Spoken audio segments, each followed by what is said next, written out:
And our coverage continues here on NewsNation of this absolute monster of a hurricane. Right now, a Category 3. Helene could potentially be a Category 4. Forget the numbers for a second, whether it's a 3 or a 4. It's strengthening. 125 miles per hour and getting stronger. You just heard from the Florida Governor, Ron DeSantis, saying, if you are going to leave now. Do so right now. Now is the only chance you have to do so. The governor's saying, essentially, that Florida hasn't seen anything like this in quite some time. If there is a dead-on hit here, it is the Big Bend region in Florida. You can see the radar there, bottom right of your screen. That is where it's expected. In those towns around that Big Bend area, 14,000 people here, 12,000 people there. Gulf County, Franklin County, Waukesha County. And then this is going to make its way up north into Tallahassee, and a dead-on hit expected in the capital there in the state of Florida. As you just heard from the governor, they do have some 3,500 soldiers on the ready to respond if need be. Live looks right now at Naples, Florida. So you can see where Helene is moving at this point in time. She is just off of Tampa.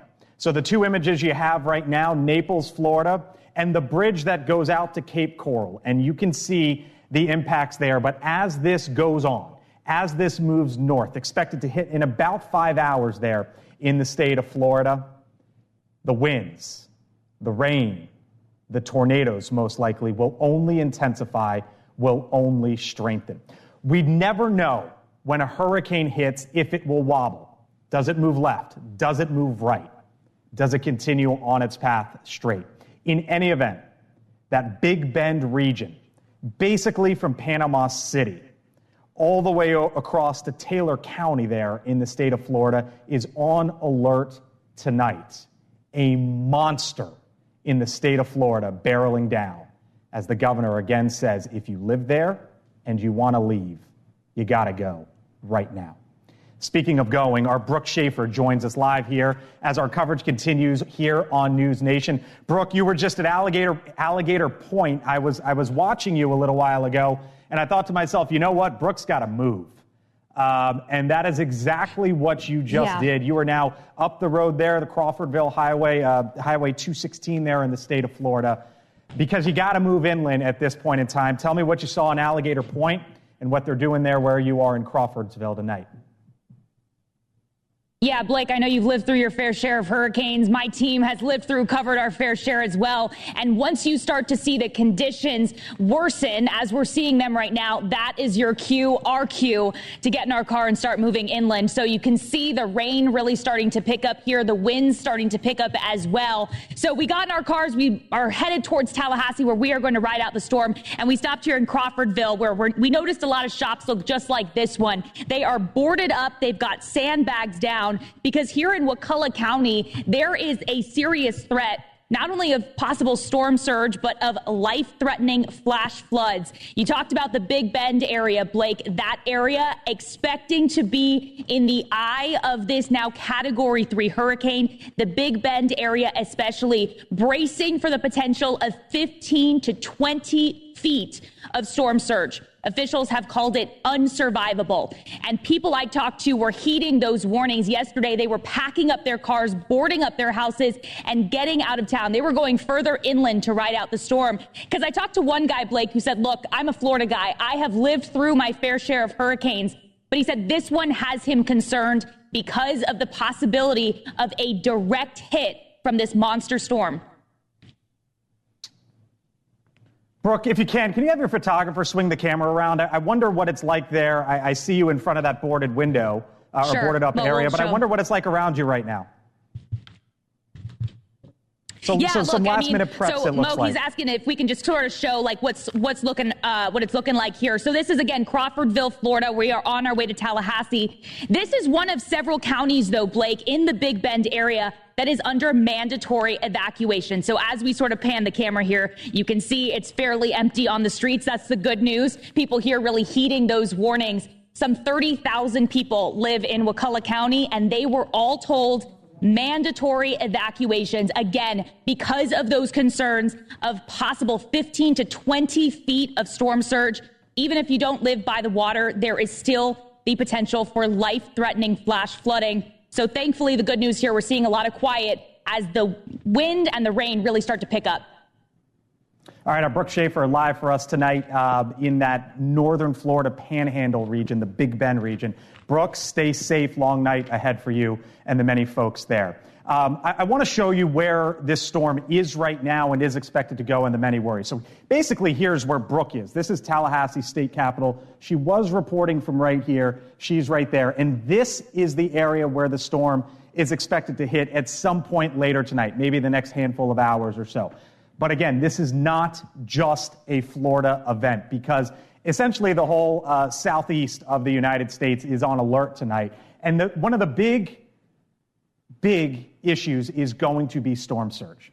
Again, here's basically where Brooke was, and they are predicting possibly 10 to 20 feet of storm surge. Wakulla County, where she was, there are 8 different counties along this purple line here where they're expecting possibly up to 20 feet storm surge.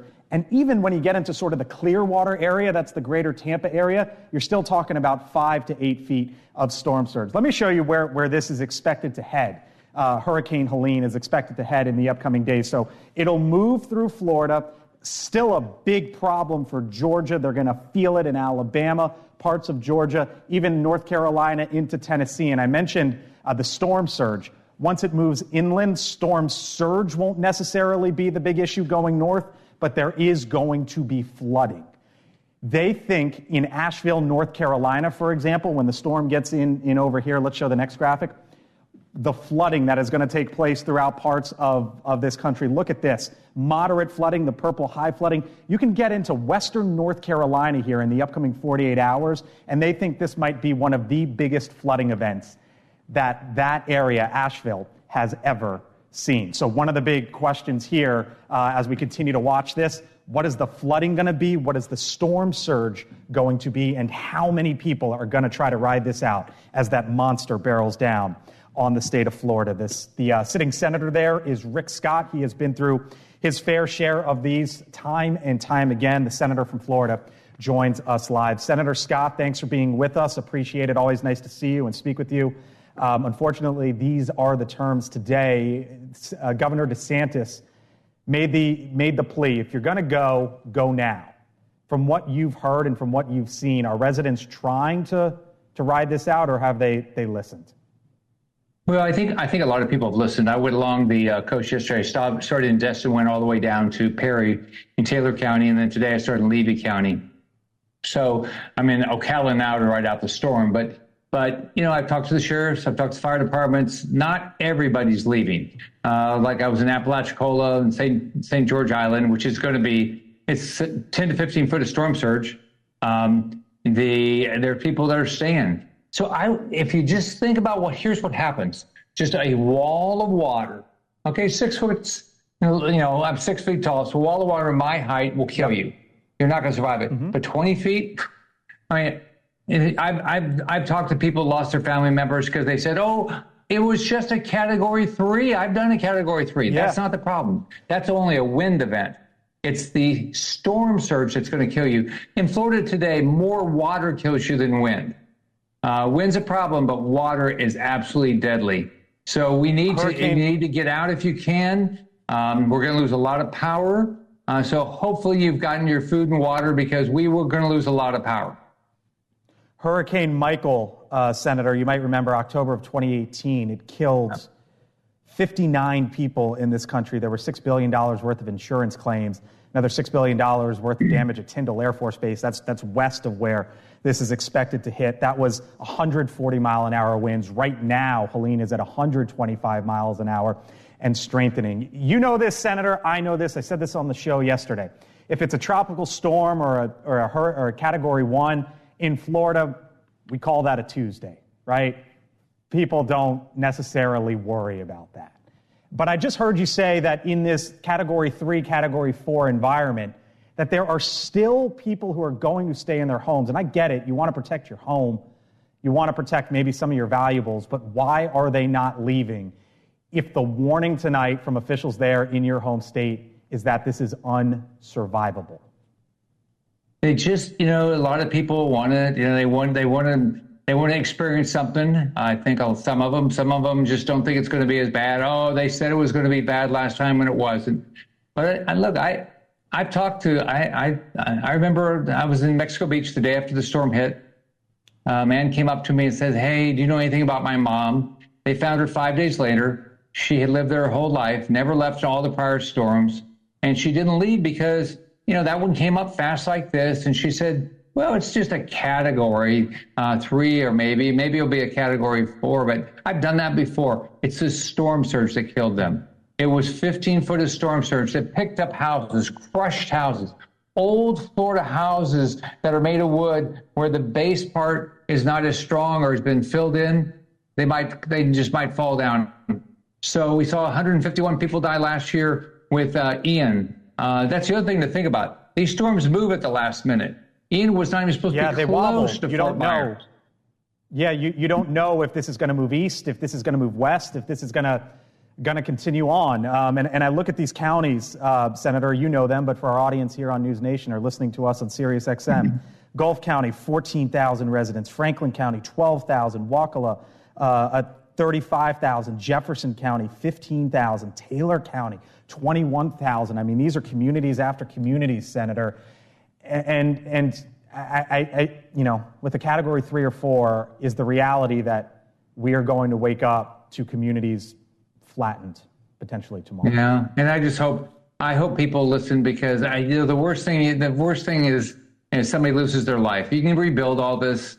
We can rebuild those homes or those businesses. You just can't rebuild your loved one's life. And so I hope everybody takes care of themselves, to their kids, their grandkids, their parents, all their siblings, their friends.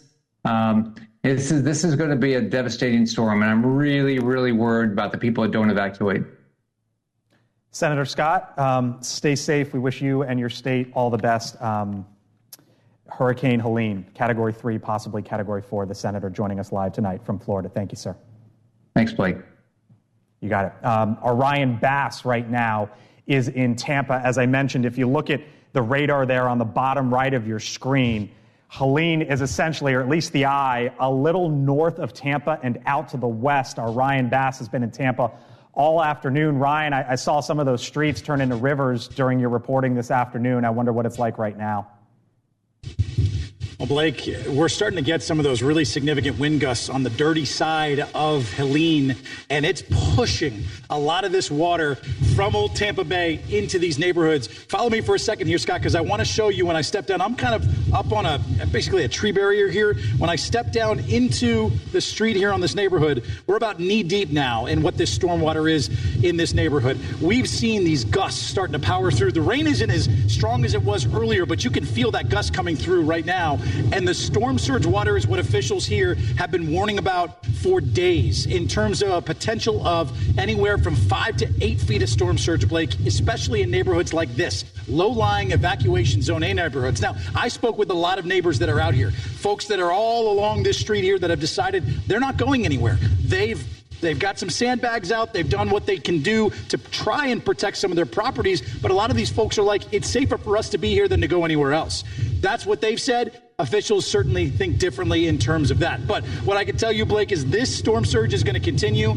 As this storm starts to move and the eye wall starts to get closer to the Big Bend and Tallahassee area, it's going to push even more of this storm surge into this region. We've seen it in Pinellas County, where you have St. Pete Beach, Clearwater, Treasure Island, even up into the Nature Coast, where you've got places like Hernando and Pasco County that have certainly been affected by this storm surge and will continue to over the next couple hours. The one good thing I'll tell you, Blake, is we're approaching low tide. We're about 15 or 20 minutes away from low tide. So that is some good news. When the worst of this storm surge is coming in, at least we're at low tide. Last year for Idalia, we had a king tide, which is why we had 5.7 feet of storm surge, which was a record for this area. So, Blake, we're starting to see these water levels rise. Our crew is going to continue to try and get back so we can avoid some of these high water levels. But this is what officials have been warning about here, this storm surge, and we're seeing it here in this South Tampa neighborhood. And Ryan Bass live in Tampa. Ryan, thank you. So you heard Governor DeSantis say this. One of the worries is, and as you watch Ryan there live, that's going to be the scene tomorrow, except in many of these cities, power lines will be down. And what unfortunately sometimes happens is folks get out of their homes. They get into standing water. They walk around. They survey the damage. And you don't know what's underneath. Ryan knows he's fine now. But the question tomorrow for a lot of these residents and in the days to come and the crews to clean up and the soldiers to clean up is once you have all that standing water there, what's underneath? And it's a part of the many dangers that will be there in the upcoming days. Out now to Bobby Wagner. He is the mayor of Destin, Florida. That is in the Florida Panhandle. That is in the western part of the state. Bobby, thank you for being with us. You heard Ryan there allude to the dirty side of a storm. That's the right side of the storm. Storms move counterclockwise, so that's when you get the heavier winds, the heavier rains, possibly the tornadoes. You're on the left side of that storm, I believe. Yep. What are you seeing right now, and what are you expecting this evening? Yeah, so far so good on our side. We're in Okaloosa County in the Florida Panhandle here in Destin. While we are very fortunate, we are ready, and I think at this point we're really serving as the western bounds of the staging ground for Tallahassee and Chipley, and then some of those that Senator Rick Scott had mentioned earlier. So we are standing by. To your guys' point earlier, these can wobble and sway, so we are very determined to keep getting sandbags out. We got over 3,500 sandbags to our residents at this point, so we're feeling very confident and hopefully maybe even a little over-prepared. But I think that's a great thing to do and to really change that the mode of waiting it out. I heard you just say you anticipate being a staging ground. You are out west there in Pensacola, in around that area, Panama City. You've got Tyndall Air Force Base. Do you expect them to play some sort of role here in the upcoming days? Yeah, I expect so. Yeah, we're right in the middle of those two. While we're not a large city, we definitely have our sheriff's and fire department, and this is one big community in the Panhandle, even Tallahassee going east. So while we probably won't be the main staging ground, we definitely have resources and sheriffs and very qualified professionals on standby that as soon as the governor and Senator Rick Scott give us the word, we'll start sending some of the resources that we have for our county and city over there, just like so many other cities and counties will be doing for our great state of Florida. Mayor Wagner, thank you for joining us tonight. I'm sure you have a busy one ahead tonight and in the upcoming hours and days as well. Thanks for being with us Absolutely. Tonight Appreciate you. On NewsNation. You got it. All right, so that's just part of the scene in the state of Florida. Our coverage continues here on NewsNation throughout the hour, throughout the evening. But on the other side of the break, some pretty big news. The New York City Mayor, Eric Adams, indicted for bribery and fraud. So what comes next for the mayor of America's largest city? Plus, we continue to monitor Helene as she makes landfall here in the upcoming hours. Would you look at that? 2 into 3, possibly to a 4. A massive storm as our coverage continues here on NewsNation.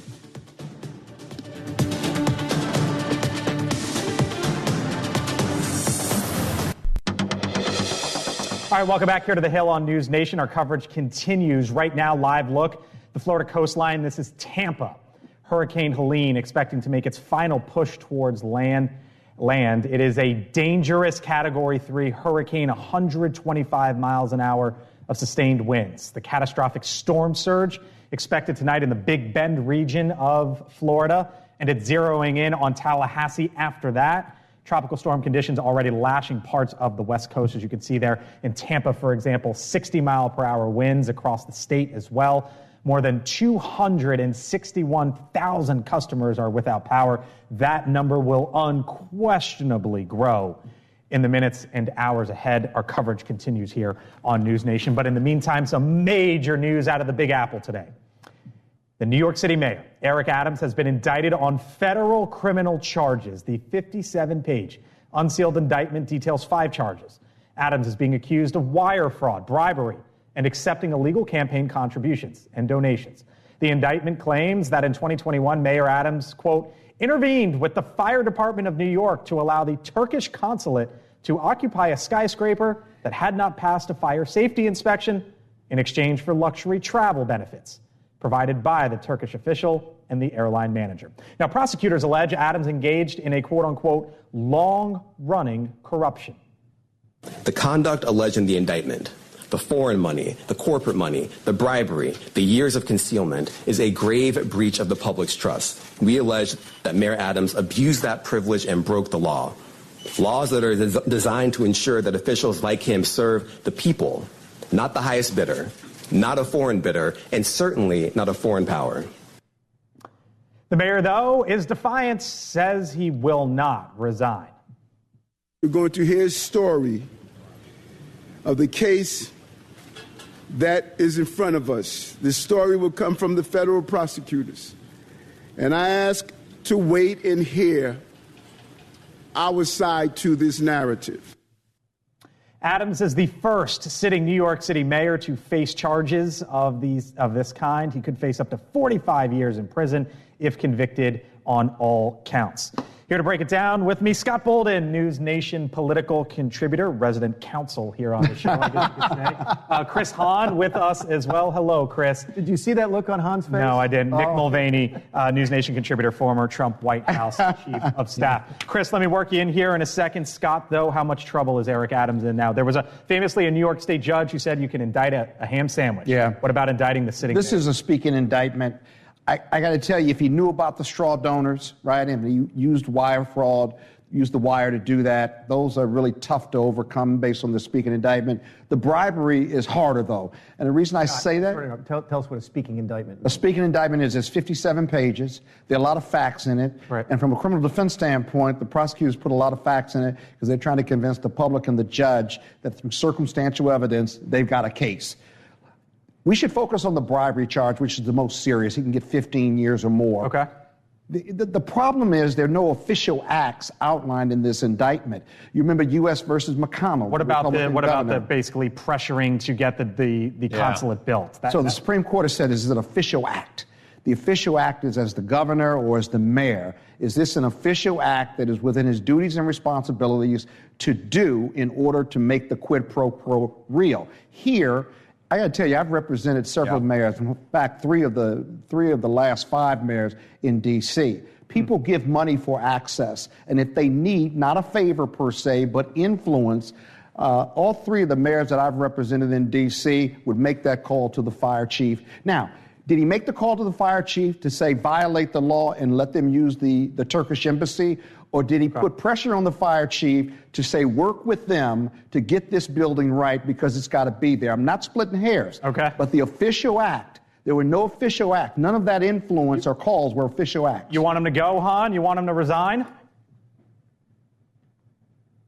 Yeah, I look, politically, it is very clear. You cannot govern the largest city in the United States, one of the most complicated governments in the world, really, when you're facing these kinds of charges. I think Scott's absolutely right on the bribery charge. The case of the former Virginia governor has made it very hard to indict an elected official unless you show a real quid pro quo with almost them saying, I'm going to give you this money if you do me this favor.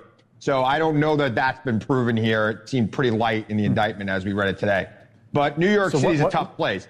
And there's going to be, the city council is going to be pushing to move him out. There's already been calls of people to move him out. He's up for re-election next year. I don't know how he goes forward given what he's facing. What should he do? You've held a lot of high-profile positions. What should he do? I have. Well, what should he do? He should probably stay from a political standpoint. Because there's going to be the impression that you're admitting guilt if you step down. Now, we go back and forth on this depending upon the facts and circumstances and so forth. But here's what I struggle with, and I put it to both you and to Chris, because I understand the McConnell case as well as any, former practicing lawyer could. You're a lawyer, right? Okay? The prosecutors know that. That didn't happen in a vacuum. They know what the law is. They know what the new standard is after the McConnell case. Yet they still bring the indictment. Doesn't that send a message that maybe they know more right now than they're letting on? And there used to be, and you and I talked about this yesterday after the show, there used to be an unwritten rule on these high-profile cases that you did not bring indictments against relatively famous people unless you had them dead to rights, because it could be a career-ending move for a prosecutor. How do you blend those? Well, maybe very quickly, maybe they know that, but we don't know who the informant is, and maybe the informant can connect the dots. But on paper, as it is, calling to influence someone to get them to open up a building in and of itself is not an official act. It's almost like a lobbying piece or pushing his people. That's not illegal fundamentally. Do you think he ends up in prison? He's got to be convicted first. Do you think he's convicted?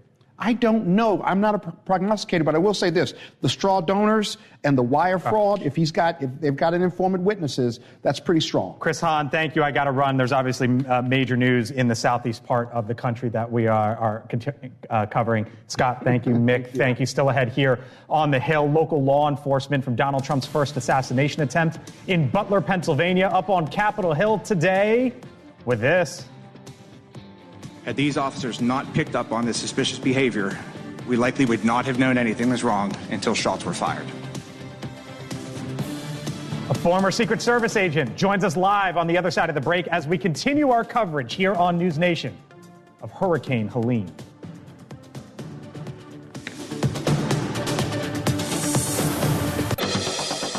All right, welcome back here to the Hill on NewsNation. Our coverage continues here as we keep our eyes on Hurricane Helene as it is close to making landfall on Florida's Big Bend region, now upgraded to a Category 4 storm. That means it has sustained of at least 130 miles per hour. And as the National Hurricane Center has told us, Hurricane Helene is strengthening. Our Ryan Bass is live for us in the Tampa area as he has been basically to the east of this storm all day long. Ryan, what are you seeing there right now? Well, Blake, when I joined you just about, 25 minutes ago, we didn't see the kind of floodwaters we're seeing right now. I actually talked with a neighbor here who lives a couple houses down. His name is Marty. He used to be in the Naval Service, and he told me that one of the readings of one of the storm surge meters that's just a little bit away from here is already reading 4 feet of storm surge here in the Bay Area. And since we reached low tide, that is only going to go up. And you could see the wind, how it is pushing all of this water from the bay into these low-lying neighborhoods. Take a look at this right here. I just want to show you quickly. Somebody tried to drive through this storm surge. That is the front bumper of an Acura. That someone tried to drive through some of this. That is why officials say just don't mess with this kind of storm surge and stay on higher ground. This house over here right to my right as well, you can see the water line. We've watched it generally start to come up. It is now pushing that mulch up and reaching the bottom of that house here, which is just on the corner of Bayshore Boulevard. One more thing I want to show you, Blake, as we try to get to some higher ground, and then we're going to retreat back after this live shot. Look at this house we've got right here, one of our neighbors. We've been chatting with him. He's been inside. He's monitoring everything. But look at how high the storm surge water is past his first step, now approaching his second. And if this thing gets to 6 feet, I'm 6 feet tall, Blake. We're talking about a lot of water rushing through neighborhoods just like this around not just this region, but up the Florida Gulf Coast. As Ryan was speaking, they told me in my ear, no more Ryan Bass in the show. He's got to move. And as Ryan panned the camera over there to that vehicle that is submerged, you can see why. Ryan, stay safe. Head to higher ground. We appreciate it. Thank you, sir. Joining us now here on the Hill, Jeanette Nunez. She is the Lieutenant Governor of the state of Florida, joins us live. Lieutenant Governor, thanks for being with us.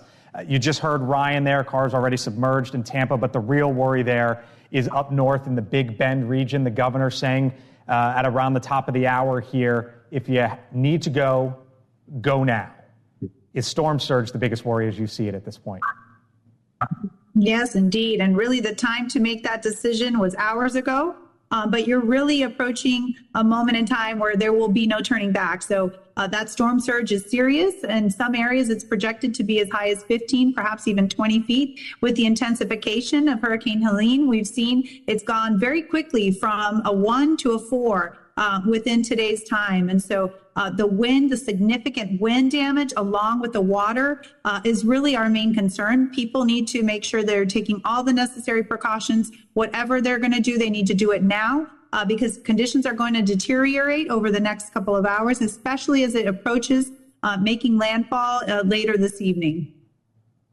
Do you believe that you have everything that you need as a state to deal with what is going to come here in the next 12 hours? Yes, absolutely. We've been working very hard, diligently around the clock to make sure all of those necessary resources, all of the supplies, all of the personnel are going to be in place. We have staged assets everywhere in close proximity to the storm direct impact areas. But we know that once the storm subsides, once the winds go, we'll be able to begin that restoration, that assessment process in which we go in. We have debris removal crews. We have, of course, National Guardsmen. We'll have points of distribution for food, water. We have plenty of fuel. We've got plenty of generators, plenty of satellites to help with internet restoration. So all of the important pieces that are needed for recovery and especially power restoration, we have probably at this point close to 30,000 linemen ready to start restoring power as quickly as it's safe to do so. She's the lieutenant governor there in the state of Florida, Jeanette Nunez, joining us live. I'm sure you're busy. We appreciate your time. Thanks for joining us tonight here on NewsNation. Appreciate it. You got it. All right. Our coverage continues with the storm there down south. But meantime, to Capitol Hill and the first hearing of the bipartisan task force investigating the failed assassination attempt of Donald Trump. Local law enforcement officials earlier today outlined their side of the story and their view of what went wrong with the Secret Service protection, including the following. They say no Butler tactical units were ever asked to go on the rooftop where the shooter fired those shots. Special emergency networks were not used or provided by local officials, causing many to have signal issues. And the Secret Service did not check in with the Butler tactical leader on the day of the rally. The head of the local Butler tactical unit said if local officials hadn't spotted the shooter, no one else would have. A Beaver County sniper in the AGR building was able to take a photograph of the suspicious male while he sat near the AGR building. Had these officers not picked up on this suspicious behavior, we likely would not have known anything was wrong until shots were fired. Joining us now, former Secret Service Special Agent Charles Marino. Charles, thanks for being with us. The lawmakers, Democrats and Republicans were aghast at what they heard today, both sides. Former Secret Service, your main takeaway was what? Yeah, rightfully so. Look, the security nightmare started with the Secret Service, simply put, not taking command and control as they're required to under the law. They've got the statutory authority to protect the former president. They're responsible for creating the overall security plans and making sure they're effectively implemented. And on top of this, there were a lot of misses, both during the protected advance. There was no coordination with state and local law enforcement. And this followed all the way up until the day of the event on July 13th. And then we all know this was exacerbated by this catastrophic failure of communication and information sharing. Whenever local police tell you they're not sure what they were expected to do, that's a recipe for disaster. Charles Marino, we've got this major news in the Southeast United States, so we got to move on, as you might imagine. But this story is not over here in Washington, D.C. We'll talk to you again soon. Appreciate it. Charles, okay, thank you. All right, got it. Still coming up here on the Hill, a live look, Hurricane Helene. On the other side of the break, man, look at those pictures. By the way, what you're looking at right now there is basically the bridge that takes you out to Cape Coral, or at least west of Cape Coral. And that is just south of where Hurricane Helene is. So if that's not even really close to the center of the action, you could imagine what it's like in the middle or close to the hurricane. Our next guest actually flew through the middle of the storm just yesterday. So what was that like? What did he see? That's when the Hill returns. Tuesday, Tim Waltz and J.D. Vance face off in the CBS Vice Presidential Debate simulcast. Then trust the only political team that will break it down from all sides. Debate Night in America, Tuesday at 7, 6 Central on NewsNation.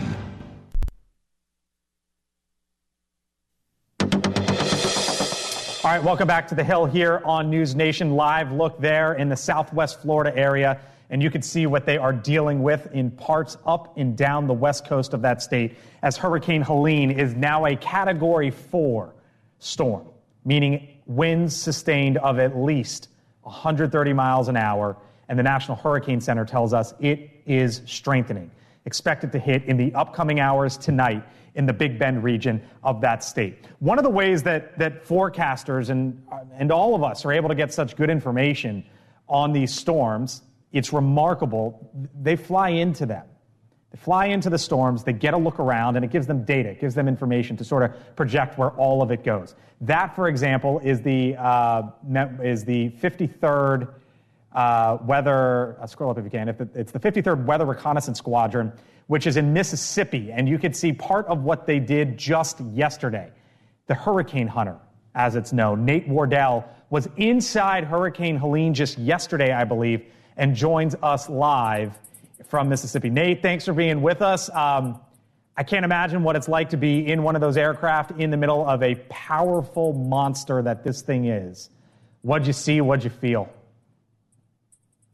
Yeah, it's impressive. You know, we have, you can get a lot of turbulence. It can be really chaotic at times, but everyone is just working together so well on the crew that kind of the intensity hits you almost afterwards, just because you're so focused on keeping everyone safe and getting the mission done. So that's the look there above Hurricane Helene. Correct me if I'm wrong, I believe this was yesterday as it was approaching Florida and you were over it. How did you, when you were over it and then in it, what was that like in that moment in time? Well, sir, we actually don't fly over the hurricane. We have to fly right through the side of it. We fight through the outer eye wall to get to the eye. We mark the center. We drop weather instruments called drop sondes throughout it and give that information directly to the National Hurricane Center. But it really is pretty surreal. You're getting tossed around. You can't see much, obviously, just because of the clouds and rain and everything going on. But once you break through the eye, it's just kind of like the movies where it's total peace and calm and really the calm of the storm. So you have a couple minutes to gather yourselves, recollect, and then out the other side. It's pretty intense. No surprise that this strengthened to a 4 on your end? Oh, well, to be honest, you can't really predict exactly what these things are going to do. You know, it intensified today from, 1, 2, 3 so quick that right. They can really do anything. We try to give that information so that the forecasters can give an accurate forecast of where they think it's going to go. But as far as the intensity, it's up to Mother Nature. Knowing that you were just flying through the outer wall of this in the recent day, and knowing what is coming to the Big Bend region of Florida tonight, what goes through your mind, having been that close? It gives you a real sense of an importance in the job, and your heart goes out to the people of Florida, absolutely, and all those affected. And you know what you're doing in that moment is making a difference. And so when we brief and when we go and when things are tough in the storm and we know that it's going to be impacting Americans and the people of Florida, we are absolutely committed, and we're honored to be able to do this job for them. Nate Wardell, thank you for joining us. I appreciate the time. I appreciate what you folks do. It is absolutely remarkable that it is done, and it gives the information that is needed in times like these. Nate, thank you. Appreciate it. Thank you. Okay, so here we are at 6:51 on the East Coast. It is 6:51 in the eastern portion of Florida as well. The Big Bend region, a Category 4 storm, Hurricane Helene. The governor said about an hour ago, if you need to go, go now. No turning around. 130-mile-per-hour winds. It is going to be a hellacious evening in that part of the state of Florida. And in the hours and days and weeks after that, they are going to have to pick up the pieces. Our coverage continues here on NewsNation. Leland Vitter joins me on the other side of the break.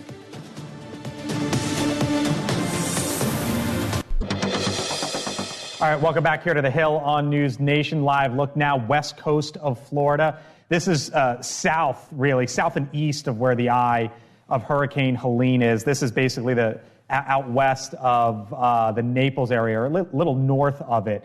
Hurricane Helene now a Category 4 storm making her way up north, expected to make landfall in about 4 hours or so. Category 4 storm means 130 mile per hour sustained winds. Sustained, meaning the gusts can be significantly higher than that. The two counties that are in the Big Bend area in which this is expected to make a direct landfall are Wakulla County and Taylor County. And here's the Division of Emergency Management in Taylor County tonight. Here's what they've written, or at least said, quote, "If you or someone you know choose not to evacuate, please write your name, birthday, and important information on your arm or leg in a permanent marker, all caps, so that you can be identified and family notified." Leland Vittert, host of On Balance, joins me live. Leland, this is going to be an awful night for the folks there in that part of the region. You've lived through these. I've lived through these. The folks there know what's coming. It still doesn't make it any better. And as you and I were just discussing and talking about, you got an election in a month's time. This is going to go up through Georgia, Georgia, North Carolina, Asheville. Yeah. They're expecting maybe the worst flash flooding there in Asheville, North Carolina of all time. Yeah, and when you read that, I got chills. Yeah, it's because awful. It brought me back. Write in permanent marker your name, date of birth, phone number, if you choose not to evacuate. Because there's going to be a lot of people calling 911 tonight, and help will not be able to make it, given the conditions. But it reminded me, Blake, of some of the language in the final National Weather Service bulletin before Hurricane Katrina. Human suffering that will be unimaginable by modern standards. And they write those for a reason, and they are specific in the language. Yeah. And we've been watching all day near Fort Myers Beach as they are trying to keep these roads open. And it's so easy right now. It's 7 o'clock. It's still daylight. You go, oh, it's not going to be that bad. Over the next 12 hours, the destruction and loss of life that is going to happen is unimaginable unless, as you and I have lived through these. Yep. You mentioned Katrina in South Florida. They still talk about Andrew. Sure. Some 30 years later, give or take. I remember it as a kid.